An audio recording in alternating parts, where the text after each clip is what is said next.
Olá, iremos falar um pouquinho sobre as alterações físicas adquiridas com o avanço da idade. E quais seriam essas alterações? Uma delas é a demência vascular, que atinge aquela parte neurológica, onde vai falar sobre vasos, artérias, né, que são responsáveis aí e acaba tendo o quê? Uma diminuição no fluxo cerebral, aonde acaba tendo modificações de grande importância e fazendo com que aconteça, com que ocorra o aparecimento da demência, né? A demência vascular é a segunda causa de demência progressiva, né, relacionada a todas as outras doenças, por causar, né, ou por ser causada por infartos de de diversos tamanhos, números e até mesmo de localidade de locação, né, de aparecimento. Esse termo demência multi-infarto, né, que quando a gente fala de multi, nós estamos falando de vários, múltiplos, né, derrames, acabou sendo sinônimo de todas as demências de origem vascular, né? Então, se tem alguma alteração vascular que esse paciente venha a ter alguma alteração neurológica, nós damos um entendimento sinônimo do envolvimento de todas essas outras patologias, tá? As doenças também, as demências de doenças neurodegenerativas também, a gente vai avaliar através do quê? Da tomografia computadorizada, né? Que ela vai mostrar se há outros pontos de prevalência ali que afetou ali aquela área branca, daquela substância branca que a gente se encontra no cérebro, e a gente vai começar a controlar, ter um entendimento da idade de que foi afetado e qual é a progressão que está esse paciente. A encefalopatia, né, a arteriosclerótica subcortical, é provavelmente uma das formas de demência de múltiplos infartos, né, que sofre algumas alterações por questão de hipertensão, alteração em artérias, né, acaba penetrando lá nas medulas, fazendo uma lesão isquêmica. Então, em casos mais graves, a gente trabalha aquela questão da bainha de mielina, existe uma desmielinização dessa substância branca central, aonde ela está coligada com o cerebelo, aonde faz com que a gente tenha um limite de envolvimento com o córtex cerebral. Os pacientes com demência vascular apresentam lapsos mentais, né, como distúrbio de memória, manutenção de personalidade. Muitas das vezes eles não conseguem reconhecer essa doença na sua fase atual, a sua fase final. Há um déficit neurológico, focal, emocional, entre outros, como até mesmo uns pequenos acidentes vasculares cerebrais. Isso pode desencadear em repetições, tá? Os exames que vai nos mostrar uma certeza, uma definição final, são as tomografias, né, as ressonâncias magnéticas e os eletroencefalogramas, que vai avaliar como que tá essas ondas cerebrais, se há estímulo cerebral suficiente, está tendo algum tipo de perda, alguma alteração. E lembrando-se também, né, que existe aí estudos falando que essa demência vascular também é causada por demências mistas, que seriam o quê? Causadas por outras patologias, como Alzheimer e demência vascular.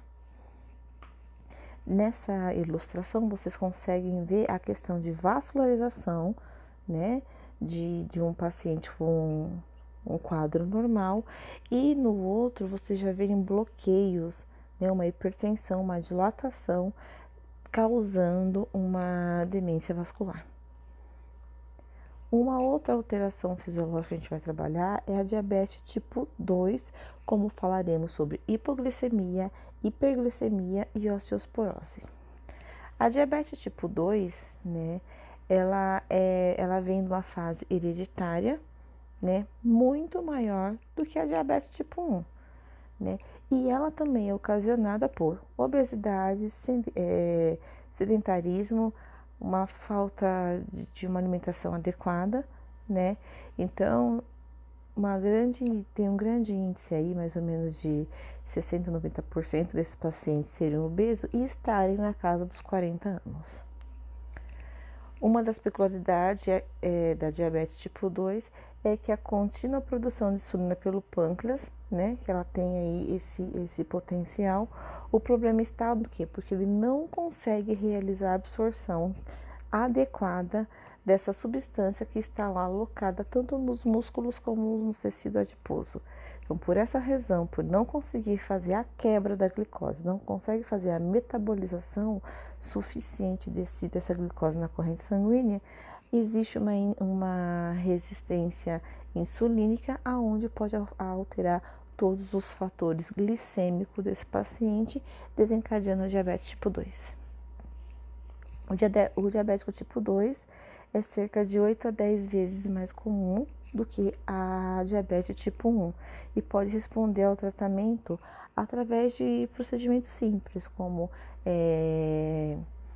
medicamentos, administração da insulina, exercício físico, tá? Dessa forma nós conseguimos fazer com que haja uma resposta positiva nessa alteração glicêmica.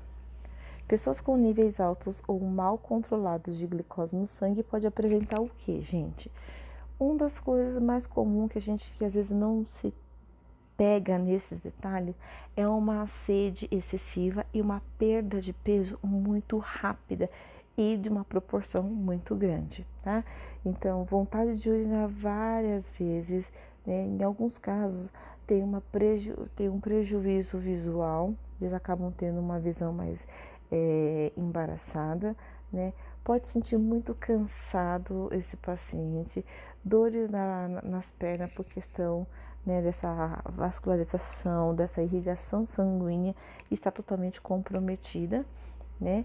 E além de estar comprometida, tem a questão, como a gente está falando de glicemia, tem a questão de que não consigo suprir, né, essa parte sanguínea de forma correta. Meu pâncreas não está conseguindo fazer isso. Então, eu acabo retirando o quê? Dos músculos, né? E é onde eu tenho um desgaste maior aí no meu organismo.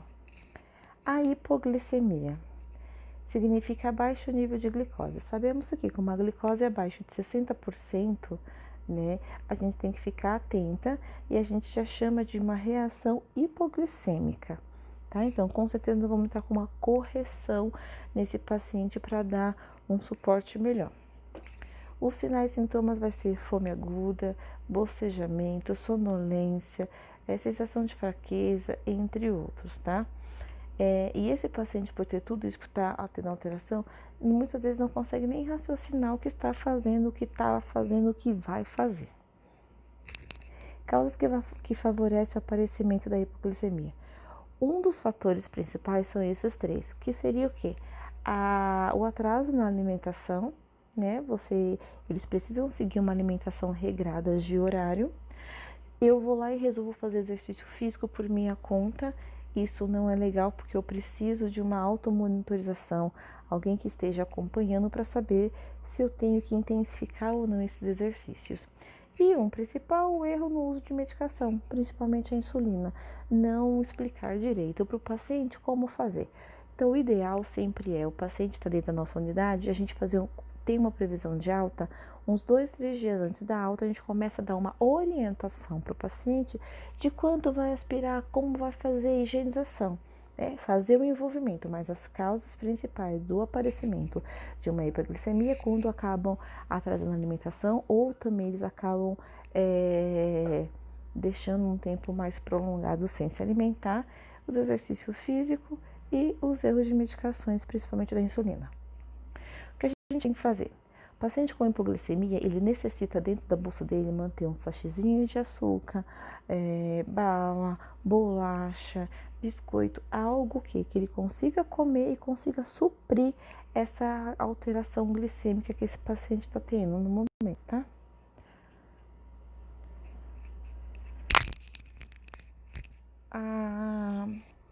A hipoglicemia, a gente tem que lembrar o quê? Que sempre que possível deve se pesquisar essa glicose. Então, com certeza, um paciente com hipoglicemia, o médico já deixa controles, exames laboratoriais de rotina e de horário, né? Sempre a gente começa de 1 junto com o destro, a gente vai modificando, a gente faz reposição com bomba de uma hipoglicemia, a gente vai tentar amenizar isso, né, dando as insulinas, fazendo uma expansão para fazer com que abaixe, tenha uma melhora nesse resultado glicêmico, tá? O ideal é, em jejum e antes, nós vamos manter o cuidado, fazendo uma glicemia em jejum antes das principais refeições, que seria o café da manhã, almoço e janta, tá? Em jejum de 2 em 2 horas após as principais refeições. Então, se minha refeição é meio-dia, eu vou fazer antes da refeição, e se após a refeição, eu também vou fazer desse jeito. Eu passo 2 horinhas e eu acabo verificando e tenho um controle, tá? Até 2 horas após a refeição, a gente pode fazer esses exames, que a gente chama de glicemia pós-prandial. E também a pós-prandial acaba avaliando o quê? Mostra um resultado que vai ser avaliado e confirmado pelo médico, tá? A pós-prandial, a gente necessita fazer de 2 em 2 horas após as refeições, porque vai nos dar o valor fidedigno e a forma correta que a gente vai o quê? Prestar assistência ao nosso paciente. Quais são as causas que pode favorecer o aparecimento de uma hipoglicemia? Uma diabetes mellitus já tanto primária como de outras doenças, um exagero, excesso de comida e comidas erradas, pouco exercício físico e síndrome metabólica que alguns pacientes acabam apresentando. Sintomas: muita sede, cansaço, pele seca, dor de cabeça, tá? São algumas alterações, sintomas frequentes para a gente do dia a dia. Então, os sintomas do diabetes tipo 2: vai perder bastante peso, vai ter infecções frequentes, os pés começam a formigar, então já mostra que tem algo alterado, visão turva embaçada, fome exagerada e a má cicatrização das feridas. Lembrando que um paciente diabético, nós temos que tomar muito cuidado, qualquer tipo de ferida, lesão, porque se abre a cicatrização, ela é mais lentificada e vice-versa. Quando nós realizamos essa orientação, a gente vê que o paciente apresenta algum tipo de ferida, se a gente não tratar da forma correta, não fazer a suplementação, a cicatrização dele vai ficar péssima, tá? Uma outra doença, né, uma outra alteração física é a osteoporose, né, que vai atingir nós mulheres, principalmente no período pós-menopausa, né? Por quê? Porque nós temos a questão de hormônio, nossos ossos acabam tendo uma fragilidade maior, tá? Na menopausa, a gente já falou que nós temos uma redução, né? Porque eles acabam perdendo questão de cálcio, né? E o osso fica como se fosse uma esponjinha mesmo, tá? Então, os riscos maiores acabam sendo de fratura, tanto de queda como fratura espontânea, né? O paciente não está fazendo nenhum tipo de procedimento mais alterado, mas ele tem uma quebradura aí. Nesse slide vocês conseguem ver o que é um osso esponjoso com osteoporose e um osso totalmente normal. Tem uma grande diferença, por isso que muitas das vezes as dores são intensas. O local mais comum de osteoporose: fêmur, pulso e o colo, né? Coluna, colo do fêmur e pulso, né? São as áreas mais atingidas. Porém, a do colo do fêmur é a mais preocupante e perigosa, né? Porque vai atingir, também temos que lembrar que a osteoporose vai atingir qualquer faixa etária, tá? E vamos descobrir se esse paciente tem uma osteoporose através de que exame? Através de uma densitometria óssea, tá? Lógico, não podemos esquecer da ressonância, né, da tomografia, mas a densidade óssea para dizer a qualidade do meu osso, como está, para que eu não tenha o risco de osteoporose, é muito grande. Nessa imagem a gente consegue visualizar as 3 categorias, né, de uma célula de um osso normal, um com osteoporose e a osteoporose severa. Pode ver que mal a gente vê as visualizações esbranquiçadas, né? Nós ficamos por aqui e nos encontraremos no próximo tema. Até mais!